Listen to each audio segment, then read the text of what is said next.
Good afternoon, guys. I'm here with President and CEO of St. Francis, Mr. Christopher Silva. Hi. How are you, Christopher? Nice to see you, Mike. Thank you very much for joining me today. I just wanted to have a really quick chat with you about a couple elements and aspects of the wine industry. The first thing that I have to ask you, and I've really wanted to ask you this for a long time, why wine? What do you find so appealing and just enthralling about the wine industry and life itself? Wine is interesting. There's a reason people keep coming back to this, what was once called a beverage of kings after 8,000 years. Wine turns eating into dining. Wine is a wonderful reason for people to gather and end up having some very good conversation. Wine is so enjoyable and so satisfying and so much a part of our history. Not only in the United States, obviously, we came later to the table in terms of winemaking and wine drinking. Yeah. But throughout the world, wine is just a wonderful, satisfying beverage that turns a moment into an occasion. Turns a moment into an occasion. I like that a lot. So what else can you tell me about your connection to the wine industry and life, and just what do you think it is to live like in the wine life? Well, I think living in the wine industry is just by its very nature exciting. I don't think people realize that it has its less than glamorous moments. A lot of us put in some very long hours. Mm-hmm. Everyone here at St. Francis Winery works very hard, certainly gets their hands dirty. Yeah. But the end result is something that is so satisfying and so exciting. And look where we're sitting. We're right here at the foot of the Mayacamas Mountain Range in Sonoma Valley at St. Francis Winery, overlooking the lawn behind our tasting room.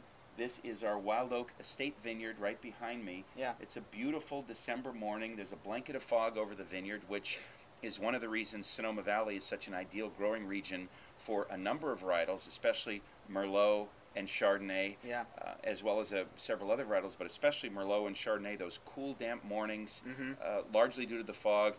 Because of the ocean influences, the only thing that separates our Sonoma Valley appellation from the Pacific Ocean is the Sonoma coast. So we're close enough, as you certainly know, we're close enough to the Pacific Ocean where we get cool, damp mornings, but we're just far enough away where those mornings by about 12:30 in the afternoon break away and yield to warm afternoons. Merlot thrives in those kind of climate conditions, and Chardonnay, those damp mornings provide us with those slow-growing conditions that give us those bracing acid levels that work very well in Chardonnay. So there are just so many good things to absorb and to talk about and to enjoy about wine and about viticulture. And it's also takes us back to our values in Sonoma County. I happen to be a fifth-generation native of Sonoma County. My grandparents and great-grandparents were dairy farmers, and so I grew up hearing about farming. Farming defines our history. Farming defines our traditions. It certainly defines our work ethic. At St. Francis Winery, we're very much about farming. We only, as you know, we only hand-pick our grapes. We only use Sonoma County grapes in every one of our wines.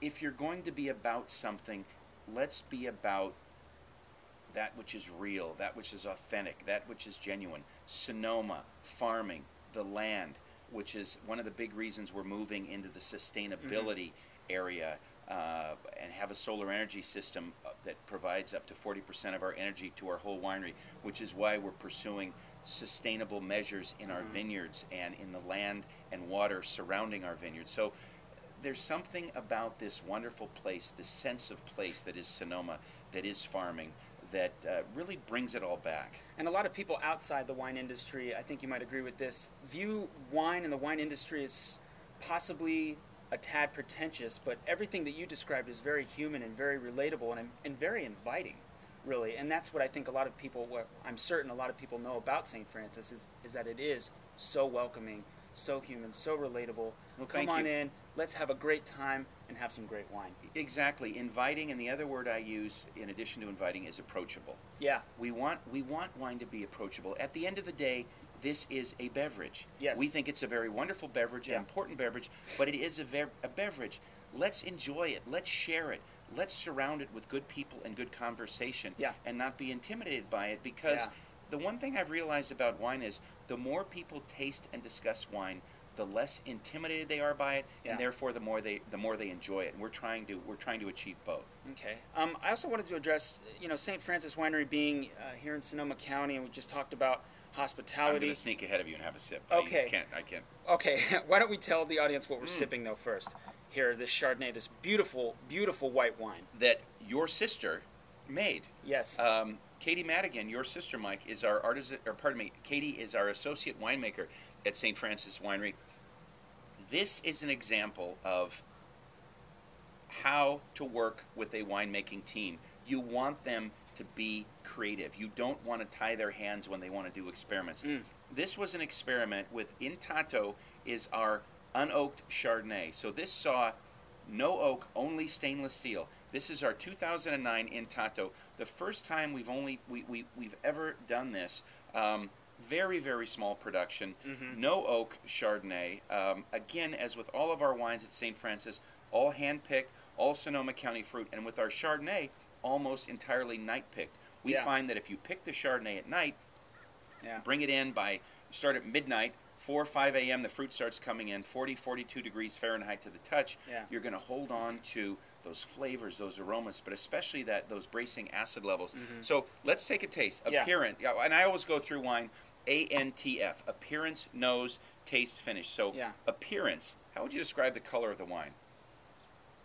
Straw, wouldn't you? It's straw with a slight gold cord, perhaps. Slight gold, but not deep gold, is it? Right. Not deep gold. And oops, I'm spilling it. How about on the nose? On the nose, I'm getting a lot of pear, apple, maybe a slight tickle of banana. A little banana hint. I get a hint of citrus, some apple.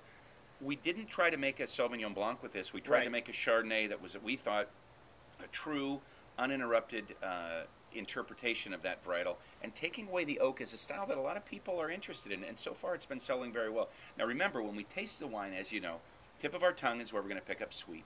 Side of our mouth is where we're going to pick up acid. In the case of a red wine, those puckering tannins. Back of our throat, heat or astringency. Let's take a taste of the Intato.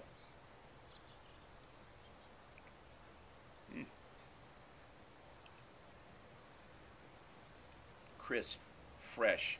A lot of personality. That's a nice wine. Those notes are very accentuated in terms of, careful you don't knock the table. Okay. Don't want to do that. Yeah.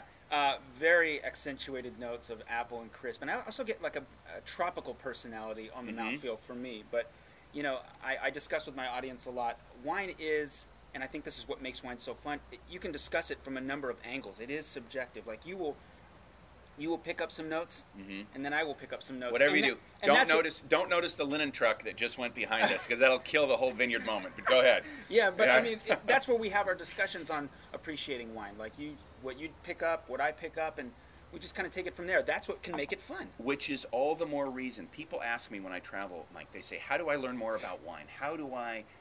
Should I study wine? Should I take an online course? The best thing you can do is get involved in a tasting group. And a tasting group can be 3 or 4 friends where you get together every week, every couple weeks, and bring a bottle or two of wine, taste and discuss that wine. See what everybody at the table perceives. The exciting thing is there are no wrong answers. Everyone at the table. There are no wrong answers. Yeah, there absolutely are no wrong answers. Everyone at the table will taste something different, and you can discuss that, and pretty soon over time, you'll taste Merlot, and you'll understand that some classic flavor descriptors of Merlot, for example, are plums and cherry and spice, and people will start to talk about what they perceive from the wine. What are certain characteristics and flavor profiles. The more you do that, the more comfortable people get with the wine. So it's tasting groups. Sit down with people, bring a bottle of wine. You don't have to spend $100 on the bottle of wine, and taste it and compare. That's how you get a comfort level that makes you want to taste more and more.